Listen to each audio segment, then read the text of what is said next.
Okay, Maggie Moos, it's time to measure you, girl. That's it. Ooh, big stretch, girl. That's it. Good girl. Should we do your little measure up? Should you like an oval bed? Or should we do much more of a rectangle?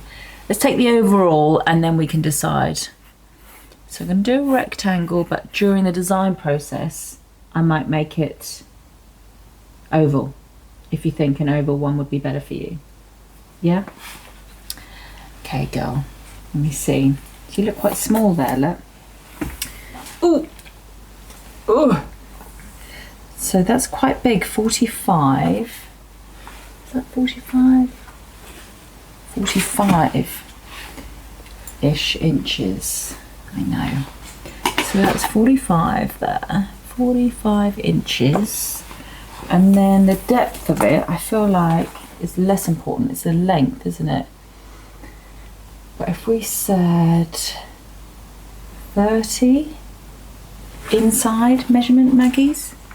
Yeah? 30 inches.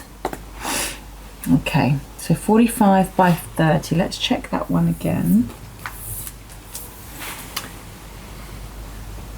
And you lay right out here, don't you? Yeah, 45. So if it was 45, then you'd have all that area to lay out in. And then you don't have to be squeezed into a bed. You don't have to be on the side, hanging over. You'd have comfort on all positions of sleeping. Very important, Maggie's, isn't it? Now that I've got the measurements and also potentially the idea of going for a rectangular bed or an oval bed, I'm going to start the design process, which is actually one of the most exciting phases of these kinds of projects. Since that first edit has gone live onto YouTube, quite a few of you have commented, and there were 3 comments in particular that were really, really quite insightful and helpful. The first one is about Maggie going on and off the bed, half and half with her body. Because if you saw my Instagram posts, or if you go to the House of Maggie highlights on my Instagram, you'll see that before I even took this task on, she was consistently on and off of her bed. And I wondered whether it was the size, but actually someone here has said that she goes half off on and onto the bed. Might be she's trying to regulate her body heat, going off half to cool a bit. Something that helps to regulate heat cold might be to make it more comfy. Aside from wall padding, there's also heat regulating foam for human beds. But it's a really good point, because at the moment we're in the deep dark, or the deep bright, I should say, depths of summer, and she has hardly been on her bed. She's been laying actually on the workshop concrete floor and on my tiles at home. So heat regulation is definitely something I'm going to have to think about. The other interesting comment was about cautioning me about using animal products for stuffing. If they're not thoroughly cleaned, if there's any trace of the original animal smell clinging to them, your dog's instincts can kick in and you might find a ripped up bed scattered all over the floor. That's a really good point. So I'm going to actually test whether Maggie's hunting instincts get triggered by using a wool fabric, but also a cotton wool felt padding. The third comment, which I thought was really helpful, was, please remember that it will need laundering. I have an oval donut shaped bed to which I add a washable loose cover. Interesting. Use natural fibers to stop them getting too sweaty, and the outside walls not too high as it leaves them with a stiff neck. I want to make sure that Maggie can lay out flat if she'd like to on this bed. So it needs to be wide enough for that, but also have the option for her to lay her head on a padded side if she so pleases. So with those 3 really helpful comments, there were lots of others as well, so thank you for commenting. And with the measurements, I'm now armed with quite a lot of information. So I'm going to start just designing and see what comes out of my kind of creative mind for the little Maggie Moo. I've got my trusty sketch pad. I'll leave my measurements there, 45 inches wide by 30 inches deep. So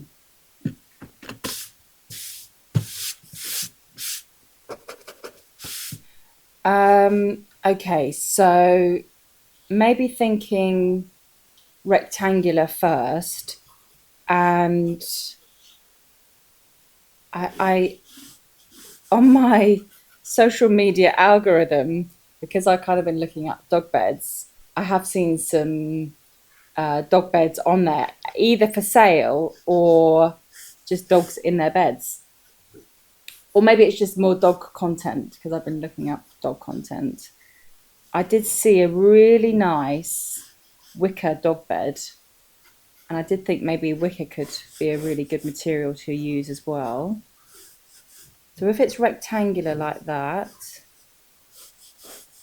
and it feels, maybe I would have oval donut bun feet, maybe.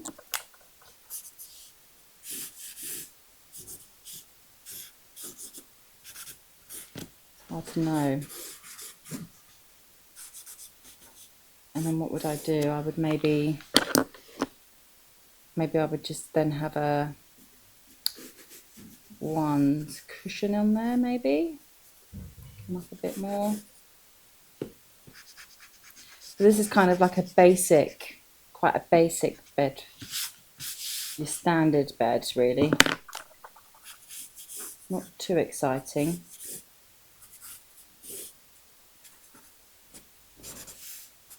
I could, before the sort of wicker idea that I saw, I did wonder whether I could actually just make a frame like this and out of some wood and cover it. And then if I was to do that, then maybe the cushion could actually have some sections that go up and then over the side of the frame, which would kind of give her the ability to sort of lay her head on if she wanted to. It's quite complicated. So it could come over the side. Or if I went for an oval, if I go maybe from looking above. The thing with an oval shape, just thinking about it, is actually where to put it, because it not only does it want to be, nice to look at, nice design. I've also got to fit it into the workshop or at home, or I could have one at home and one at the workshop. And an oval is quite a particular size. It's quite a big oval, isn't it? Where do I put it? I could go oval, and then from the front, it would kind of look similar to that one. High sides, and then the bun feet could also then work, and then a cushion, and maybe again coming up and over the sides, maybe. That's the oval there, and then a cushion here. Again, it's quite boring. Not that boring is bad. That's going to be my cushion. Or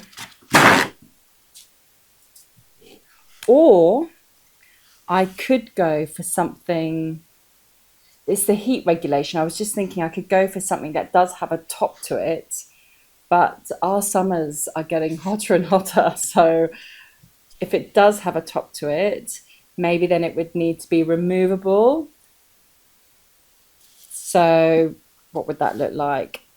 Maybe I'd have it completely flat, not really any feet per se. Maybe then it could be rectangular, and in the corners I could have some post locators for some posts. I mean, this is uber extravagant. And then I could almost maybe tent it, maybe make a frame and tent it, which would be super cool. And then at the front, maybe I could have some sort of scalloped, and on the sides, maybe some scalloped edge. I mean, that would be insane, wouldn't it? And then maybe I would have a striped. Maybe then also I could also have some curtains on the side. Would that be? Have I gone crazy? Curtains there, maybe. And the top, maybe these poles can come up a bit further. I mean, could be a job for a blacksmith. And then there'd be a frame inside and I could tent it. And then this, if this was completely flat, then I could just make this super, I could make a really thin cover to go on here. But then also I could make an actual cushion, a thicker cushion for winter to go on here as well. I mean, this would be absolutely insane, wouldn't it?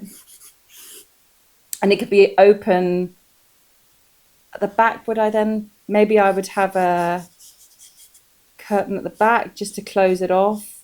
So it's kind of closed at the back. The curtains are half closed, so it should be quite cozy in there in the winter. And then in the summer, maybe then I can take this off and take the tenting off, and then I'll be left with the main frame.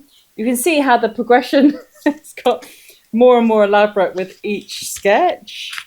But then thinking, what I like about that one actually is the fact that a blacksmith will have to be involved, a bit of heritage crafts involved.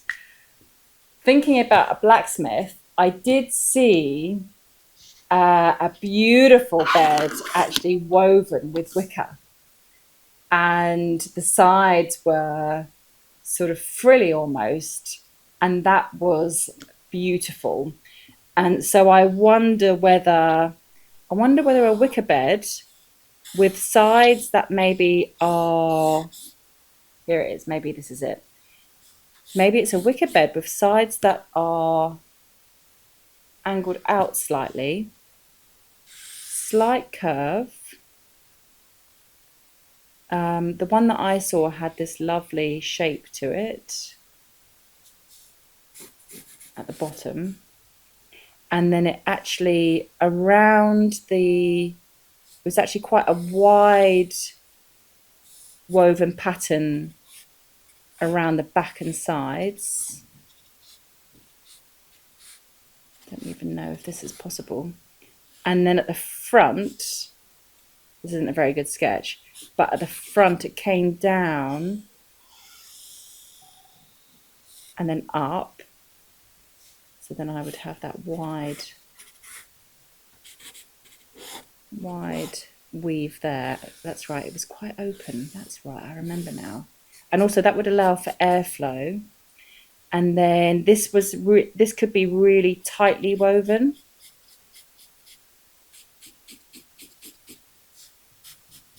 And also I'm thinking, if that's wicker, then in terms of, I could dust it quite easily. It would clean quite easily.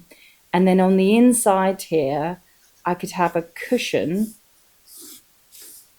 Yes, okay, on the inside here, I could have a cushion which she could lay on.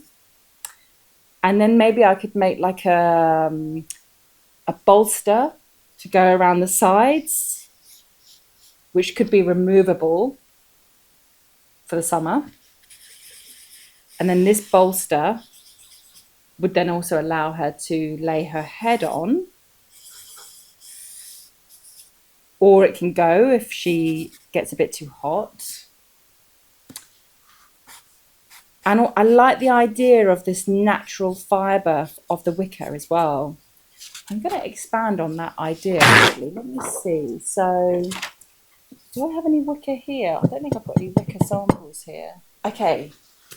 As chance should have it, I actually have these sample baskets. That's right, so it's a bit more like a basket. I've got these sample baskets that have this woven effect on. So it's kind of like this. And this would go really nice with a wool fabric. So if I find a wool, here we go, British wool, Romany, Linwood. So I'm just finding any wool book at the moment. That's Romany from Linwood, but there is another one which could work. Washed linen, pure wool. Here we go. Okay, so this could work very nicely. So let's pretend that's the body of the dog bed. And then in here are some sort of herringbone walls. And I love a herringbone. I just think it's so chic. Green's nice.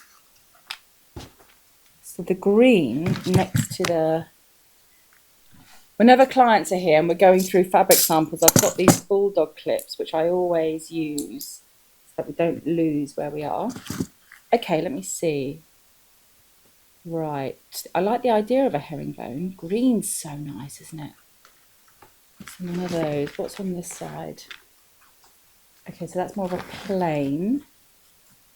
Okay, so far, if there's a darker green, that might be quite nice. Herringbone. Right. Or a brown. Brown, maybe. No brown. That's too opaque. Not opaque, it's too... The green's quite nice. I feel like a darker green would be better. None of those, that can go back. Here we go. These are Martin Mills. Here we go. Okay, already, immediately. Right, let's move this Linwood. I love Linwood, but the colour's not quite right. Okay. Situated in the heart of Wharfdale in West Yorkshire, Martin Mills is a thriving family-owned and managed weaving company, working in partnership with Robert Dyers, the finishers nearby in Keighley, and local yarn suppliers. So it doesn't get more locally sourced, really, than this. And look at that. I mean, it's just so cool. So cool. I love that combination. Now, if I have a quick look through here and see if there's anything that catches my eye. That's a nice combination. That's very nice indeed. I'm not opposed to a check fabric. I know I said that I have a passion for a herringbone. That's very chic. But what you've got to remember, including if you're thinking about upholstery of any sort, is a check fabric on a curve or a soft cushion is never going to look super, super straight. It will always have a bit of a kink in the line. So I might love it, but it might not look that neat and tidy. But does that matter? Not really, not necessarily. For the purple lovers out there, that's what a purple combination looks like. Could go for a blue. Now, the designer in me is keeping in mind that Maggie is a black dog. So I'm thinking about how she also is going to look against the fabric, which is ridiculous. That's a ridiculous thing to think, but I just can't help myself. That's quite nice, a grey and a blue, and would actually go on any interior as well. But what did I see here? Love that. That's quite, I would say, erring on the side of eccentric, but I like that. But I saw the green goes really nicely. But there is another book that I can go through. See, I love that. Pink and green should always be seen. That's like a great rule of thumb if you're combining colours. Love pink and green. And actually, that looks great. That looks really nice together. And that's very chic. I have actually used this fabric a couple of times. Yeah, Cairngorm, Heath, Flint, and Loganberry, and it makes up absolutely beautifully. So I quite like this one, and I really like that one, and I really like that one. So I'm going to put those three, mark them off in this Here I'm going to put some bulldog clips on them as well, just so that I absolutely don't lose them. And then have a quick look through. One of the things to really consider is that she is a molting dog. She isn't like a poodle that don't shed any hair. So would it bother me if I could see her hair on there? But then again, I guess would be easy to brush off. I'm not 100% sure, but it is a consideration for sure. Even that top one looks good. Okay, so that's the first book. Let's have a quick look in the second book, see if there is anything else. Wharfdale collection, and this is the Nidderdale collection. Oh, look at that. Classic, classic, classic. Okay, let's have a quick look through here. So I think if I just kind of get an idea, love that, of what I kind of like, and then really it will be setting about getting a wicker frame made. And I have no idea how that is done, but I do know a lady, so I'll see if I can get hold of her and see if she's up for it. That's nice. I'm not a massive blue fan, well, she says wearing blue, in terms of pieces in my home, but that's really nice. Okay. Very nice, elegant. I'm getting the feeling that it's got to be definitely one of these, from one of these books. That's nice. That's really nice. I'll put a clip on that. Don't lose that one. And I like the fact that it's a little bit neutral. But do I go all out and do something a little bit more interesting? That's also very nice. That's nice. Oh, there's too many to choose from, isn't there? That's very nice. Okay. Right. And that is classic. A classic combination. So I seem to be erring towards these sort of more lighter, that's more of a neutral, and then these greens here. So I'm going to put those to one side and then maybe think about actually, and that as my reference. That's kind of like my mood board there. And then think about, maybe do I go with a rectangle or a curve? But I kind of feel like something that's got a curve to it would be better. But the first things first is to actually see how can I get this made. How can I get this made? So I know a lady who is a weaver, weaves willow, and I have seen her at the repair shop, and her name is Sarah Hatton. She's a basket maker, willow grower. But would she be up for this, I wonder? Let me send her a message on Instagram. Oh, look, I didn't reply back to her. I like that now, when I got Maggie. How apt is that? That's so funny. Is the last message that she sent me was actually when I kind of announced Maggie on Instagram. Okay, perfect. Okay, let me dictate a message. Hi, Sarah, comma, next line. I hope you're well, question mark. I have a completely out of the blue and crazy idea that I'd like to run past you, which takes the form of a dog bed, which I'm making for Maggie. Would you be open to talking about it and potentially helping me to make the frame using willow? Thanks so much. Look forward to hearing from you. Sonnaz. Okay, so that has gone off to Hatton Willow, my repair shop friend.